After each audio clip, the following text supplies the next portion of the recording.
कहते हैं समय से पूर्व कुछ नहीं होता, हर बात का एक समय होता है। समय से पूर्व न सूर्योदय होता है न सूर्यास्त होता है। समय से पूर्व पौधों में न पुष्प खिलते हैं न फल।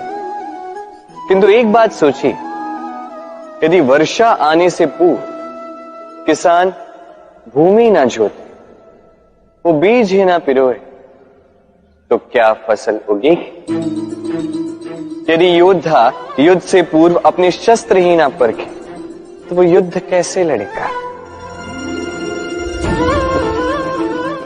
इसका अर्थ ये है, समय आपका जब आना है तब अवश्य आएगा, किंतु तब तक ये महत्वपूर्ण है कि आप स्वयं को उसके लिए सज्ज रखें, क्योंकि ये अवसर, ये शब्द बोलने में जितना छोटा है, ये आता भी उतने छोटे समय के लिए है और फिर निकल जाता है। अब यदि अवसर आपके हाथ आ जाए और यदि आप उसके लिए सज्ज ही ना हो, तो आपको सफलता कैसे मिलेगी? तो आप उचित समय की प्रतीक्षा कीजिए, उस अवसर की प्रतीक्षा कीजिए, किंतु तब तक निरंतर प्रयासों से स्वयं को और सक्षम बनाते रहिए, क्योंकि सफलता आपकी प्रतीक्षा कर रही है। बस उसके लिए सज्ज रहिए। मनुष्य जब जन्म लेता है और मनुष्य जब इस संसार को छोड़कर जाता है, इसके मध्य का काल जीवन कहलाता है।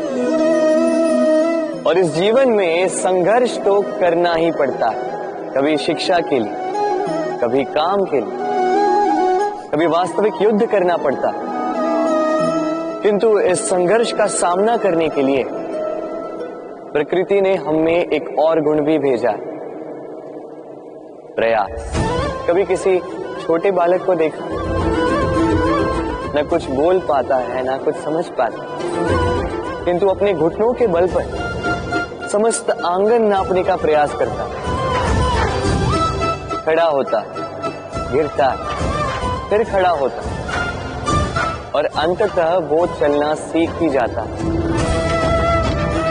क्योंकि वो अपने मन से नहीं हारता। जीवन में युद्ध क्षेत्र कई आएंगे, कभी कभी हार का सामना भी करना होगा, किंतु हारता केवल वो है जो मन से हार जाता है। इसीलिए कहते हैं, युद्ध रणभूमि से पहले मन भूमि में लड़े जाते हैं। मैदान में हारने वालों को कई अवसर मिलते हैं, किंतु मन से हारने वालों को नहीं। चंद्रमा कितना श्रेय, शुभ्र, कितना सुंदर, किंतु यदि आप गौर से देखेंगे तो इस चंद्रमा पर भी धब्बे हैं। और क्या इन धब्बों के होने के कारण इस चंद्रमा का महत्व कभी कम होता है? कभी नहीं। इसका कारण है चंद्रमा के निरंतर प्रयास। यानी कि इस आकाश में देखिए, ये अंधकार सदैव प्रयास करता है चंद्रमा पर हावी होने का।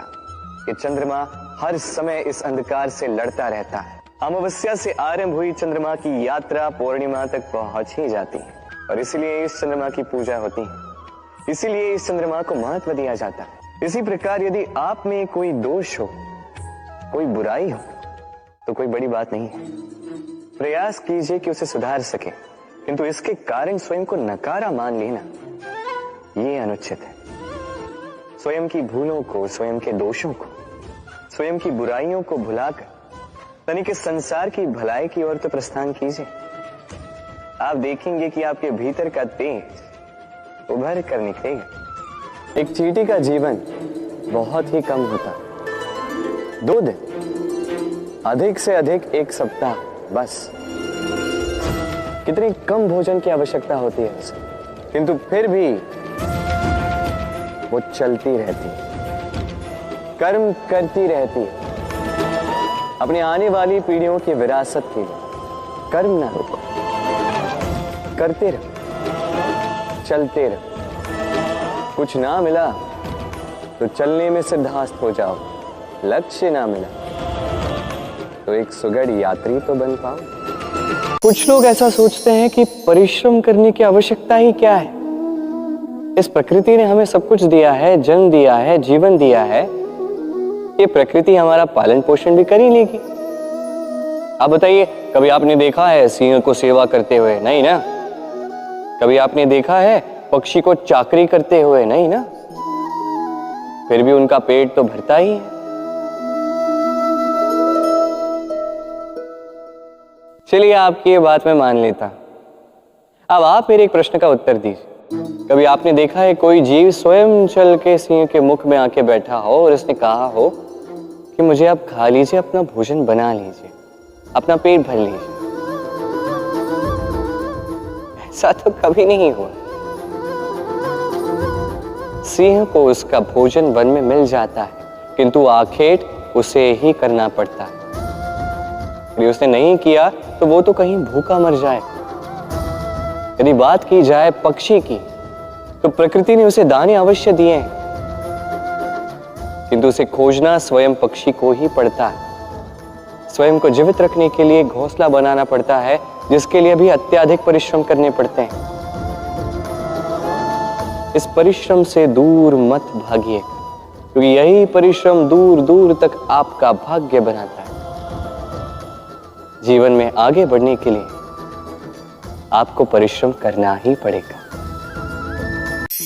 जीवन में ऐसे कई लोग आपने देखे होंगे जो शिकायतें लेके बैठे रहते हैं कि जीवन में वही चल रहा है जो तब से चलता आ रहा था। 2 समय के भोजन का प्रबंध हो रहा है, बस हमारा जीवन हमें वही दे रहा है जो तब से हमें मिलता आ रहा है। चिंतित रहते हैं कि उनके संसाधन बढ़ क्यों नहीं रहे, चिंतित रहते हैं कि उनकी समृद्धि में वृद्धि क्यों नहीं हो रही। फिर जब ये नहीं हो पाता है तो दोष डाल देते हैं अपने भाग्य पर या अन्य किसी व्यक्ति पर। आप 2 क्षण के लिए स्वयं के साथ बैठिए, स्वयं से बात कीजिए, तनिक विचार कीजिए। आप समझ जाइए, आपको आज वही मिल रहा है जो सदा से आपको मिलता आ रहा है, क्योंकि आप वही कर रहे हो जो सदा से करते आए। कुछ विशेष नहीं, कुछ नया नहीं। जीवन में यदि कुछ श्रेष्ठ पाना है तो श्रेष्ठ परिश्रम भी करने होंगे, कड़ा परिश्रम करना होगा, कुछ नया करना ही होगा। प्रयास से होती है प्रगति और समर्पण से होती है समृद्धि। प्रयास और समर्पण दोनों बढ़ा दीजिए, फिर देखिए आप जीवन से जो भी मांगोगे आपको मिल ही जाएगा। हम सब परिश्रम करते हैं और हमें इसका फल भी मिलता है, किंतु कई बार ऐसा होता है कि परिश्रम हम करते हैं किंतु श्रेय किसी और को मिल जाता है या कोई और ले जाता है। अब ऐसे में हम निराश हो जाते हैं, हताश हो जाते हैं, उसके पश्चात कार्य करने में मन नहीं लगता। हम अपना सर्वश्रेष्ठ योगदान देना ही बंद कर देते हैं। चिंतित रहते हैं कि यदि पुनः मैंने ऐसे ही परिश्रम किए और पुनः इस परिश्रम का श्रेय कोई और ही ले गया तो परिश्रम करके ही क्या लाभ है। और इसका परिणाम ये संसार आपको निकृष्ट मानने लगता है। अब आप पूछेंगे कि ऐसे में करें तो करें क्या। आपको एक बात बता दूं कि यदि आप इस बात की चिंता ही न करें कि आपके परिश्रम का श्रेय किसी और को जाएगा, तो आप इस संसार में महान से महान कार्य कर सकते हैं, हर बार स्वयं से ऊपर जा सकते हैं। और ये सीढ़ी बड़ी लंबी है। स्मरण रखिएगा, जब किसी बगीचे में पुष्प खिलता है तो लोग माली को श्रेय देते हैं, किंतु जब सुगंध आती है तब लोग माली को नहीं पुष्प को स्मरण करते हैं। इसलिए निर्विकार प्रयास करते रहिए, परिश्रम करते रहिए, आपको श्रेय अवश्य मिलेगा। भले ही लोग आपको श्रेय देना भूल जाए, कि प्रकृति कभी नहीं भूलती। राधे राधे।